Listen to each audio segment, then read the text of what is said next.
இது மகிமை நேரம். ஆண்டவராகிய இயேசு கிறிஸ்துவின் நாமத்தில் அன்போடு உங்களை வாழ்த்தி வரவேற்கிறேன். ஒரு நிமிடம் நாம் ஜெபிப்போம். இரக்கமுள்ள நல்ல ஆண்டவரே, உம்முடைய சமூகத்தில் வந்திருக்கிறோம். எப்படியாகிலும் நீர் விரும்புகிறதை ஒவ்வொருவரிலும் செய்தருளும் என்று இயேசு கிறிஸ்துவின் நாமத்தில் ஜெபிக்கிறோம் தகப்பனே, ஆமேன். பிரியமானவர்களே, ரோமருக்கு எழுதின நிருபம் 8வது அதிகாரம் 29வது வசனத்திலே, தம்முடைய குமாரன் அநேக சகோதரருக்குள்ளே முதற் பேரானவராய் இருக்கும் பொருட்டு தேவன் எவர்களை முன்னறிந்தாரோ அவர்களை தமது குமாரனுடைய சாயலுக்கு ஒப்பாயிருப்பதற்கு முன்குறித்திருக்கிறார். அன்பானவர்களே, ஆண்டவர் நாம் ஒவ்வொருவரும் கிறிஸ்துவின் சாயலுக்கு ஒப்பாயிருப்பதற்கு நம்மை முன்குறித்திருக்கிறார். ஏனென்றால் நம்மை ஆண்டவர் தமக்கு மாதிரியாக்க வேண்டும் என்று எண்ணினார். அன்பானவர்களே, ஆண்டவராகிய இயேசு கிறிஸ்து நமக்குள் வாசம் பண்ணுகிறவர். அன்றைக்கு இந்த உலகில் அவர் மாதிரியாக அடிச்சுவடுகளை பின்வைத்து போனார். இன்றைக்கு நம்மை ஆண்டவர் அப்படி மாற்றும்படி வந்திருக்கிறார். இன்றைக்கு இந்த உலகில் எல்லாரும் ஆண்டவருக்கு மாதிரியாக இருந்தால் எவ்வளவு நலமாயிருக்கும். ஒருவரும் இல்லையே என்று நாம் கலங்கும் போது கர்த்தர் சொல்லுகிறார், கலங்காதே, நான் உன்னை மாதிரியாக்கட்டும் என்று சொல்லி நம்மை மாதிரியாக்குகிற கர்த்தராய் வந்திருக்கிறார். 1 தீமோத்தேயுவின் புத்தகம் 4வது அதிகாரம் 12வது வசனத்திலே இன்றைக்கு ஒரு காரியத்தை நாம் படிக்க போகிறோம். அது என்ன? அதிலே விசுவாசத்தில் மாதிரியாயிரு. பிரியமானவர்களே, ஆண்டவர் நாம் ஒவ்வொருவரும் விசுவாசத்தில் மாதிரியாக இருக்க வேண்டும். கிறிஸ்துவை இந்த உலகத்திற்கு காண்பிப்பதற்கு, குமாரனுடைய சாயலுக்கு ஒப்பாயிருப்பதற்கு ஆண்டவர் நம்மிலே விசுவாசத்தை துவக்குகிறவராக வந்திருக்கிறார். அல்லேலூயா. பிரியமானவர்களே, எபிரேயருக்கு எழுதின நிருபம் 11வது அதிகாரம், எபிரேயருக்கு எழுதின நிருபம் 11வது அதிகாரம் 6வது வசனத்திலே, விசுவாசம் இல்லாமல் தேவனுக்கு பிரியமாயிருப்பது கூடாத காரியம். ஏனென்றால் தேவனிடத்தில் சேருகிறவன் அவர் உண்டு என்றும், ஆமேன், அவர் தம்மை தேடுகிறவர்களுக்கு பலன் அளிக்கிறவர் என்றும் விசுவாசிக்க வேண்டும். இயேசு கிறிஸ்து இதற்கு ஒரு மாதிரியாக இருந்தார். அவர் அதிகாலையில் இருட்டோடே எழுந்து மார்க் 1:35 படி அவர் வனாந்தரமான ஒரு இடத்திற்கு போய் அங்கே ஜெபம் பண்ணுகிறார். எப்படி இந்த விசுவாசம் அவரில் இருந்தது, அந்த 12 சீடர்களுக்கு அவர் மாதிரியானார்.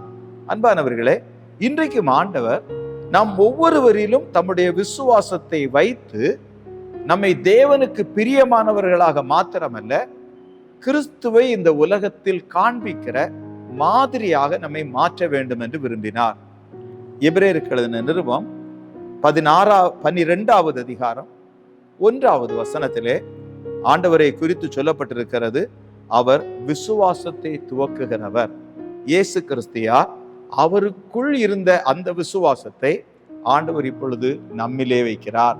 அன்பானவர்களே, ஆண்டவர் நம்மிலே அந்த விசுவாசத்தை வைத்து தேவனிடத்திலிருந்து பெற வேண்டிய நன்மைகளை எல்லாம் நாம் பெற்றுக்கொள்வது மட்டுமல்ல, நாம் நம்மை கிறிஸ்துவுக்கு மாதிரிகளாக இந்த உலகத்தில் நிறுத்துகிறார். அல்லேலூயா.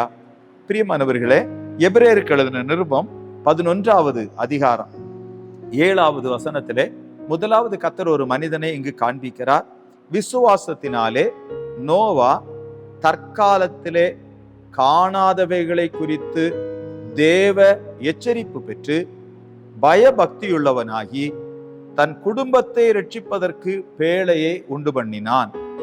அதனாலே அவன் உலகம் ஆக்கினைக்குள்ளானதென்று தீர்த்து விசுவாசத்தினால் உண்டாகும் நீதிக்கு சுதந்திரவாளியானான். பிரியமானவர்களே, அன்றைக்கு நோவாவை குறித்து நாம் வேத புத்தகத்திலே படிக்கிறோம். ஆதியாகமம் 6:9 நோவா தன் காலத்தில் இருந்தவர்களுக்குள்ளே நீதிமானும் உத்தமனுமாய் இருந்தான். நோவா தேவனோடே சஞ்சரித்து கொண்டிருந்தான். ஆகவேதான் அன்பானவர்களே, இந்த விசுவாசத்தினால் அவர் தேவனோடு சஞ்சரித்தார்.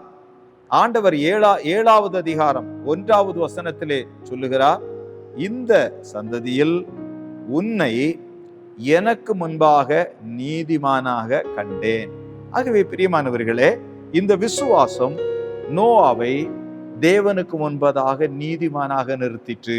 அது மட்டுமல்ல, இந்த உலகத்திலும் இன்றைக்கும் அவரை நமக்கு ஒரு மாதிரியாக்கிற்று.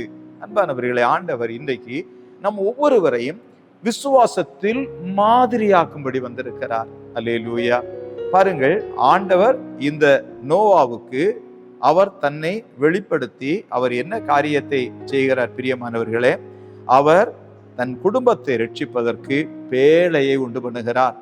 அந்த பேழை முதலாவது அந்த பெரிய கப்பல், நோவாவினால் கட்டப்பட்ட கப்பல். அந்த கப்பலுக்கு அளவு கொடுத்தது கர்த்தர். பிரியமானவர்களே, எவ்வளவு ஆச்சரியம்! அவ்வளவு பெரிய பேழையை செய்து அது பெரிய ஜலப்பிரளயம் வந்த போது கூட அது கவிழ்ந்து போகவே இல்லை.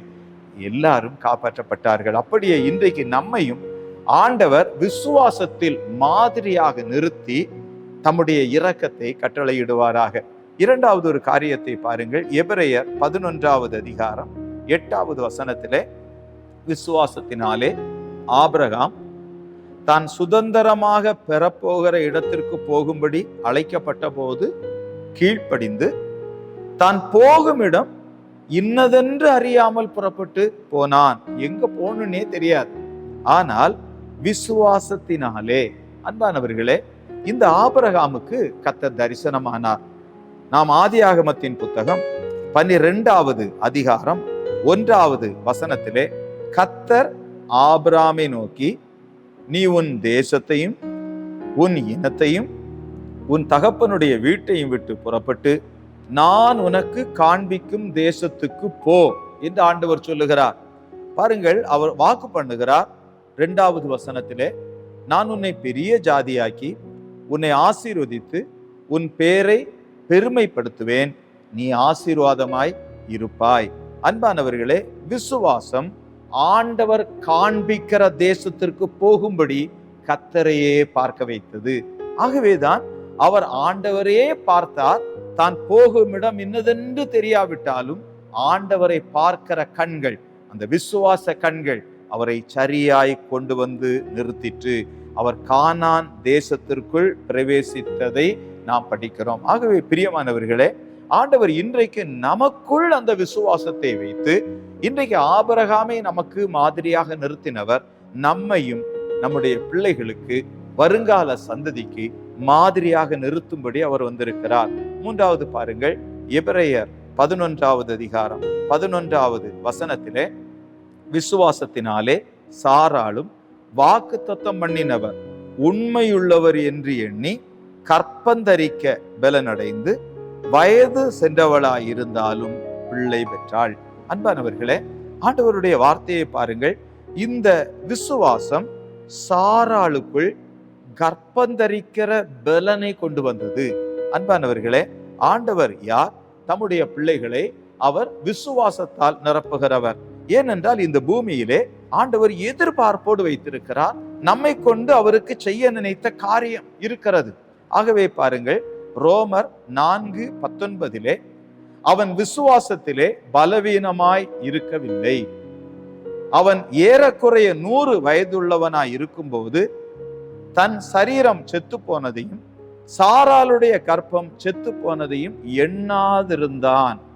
ஏனென்றால் பாருங்கள், தேவனுடைய வாக்குத்தத்தத்தை குறித்து அவன் அவிசுவாசமாய் சந்தேகப்படாமல் தேவன் வாக்குத்தத்தம் பண்ணினதை நிறைவேற்ற வல்லவராய் இருக்கிறார் என்று முழு நிச்சயமாய் நம்பி தேவனை மகிமைப்படுத்தி விசுவாசத்தில் வல்லவன் ஆனான். அப்படியே பிரியமானவர்களே, ஆண்டவர் மோசேயை இதே போல விசுவாசத்தினால் நிரப்பினார்.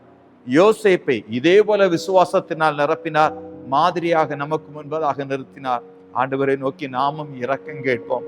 ஆண்டவர் அந்த விசுவாசத்தின் ஆவியை எண்ணில் வைத்து அவர்களில் இருந்த செயலை என்னிலும் கட்டளையிடும், குமாரனுடைய சாயலுக்கு ஒப்பாக்கும் என்று அர்ப்பணிப்போமா?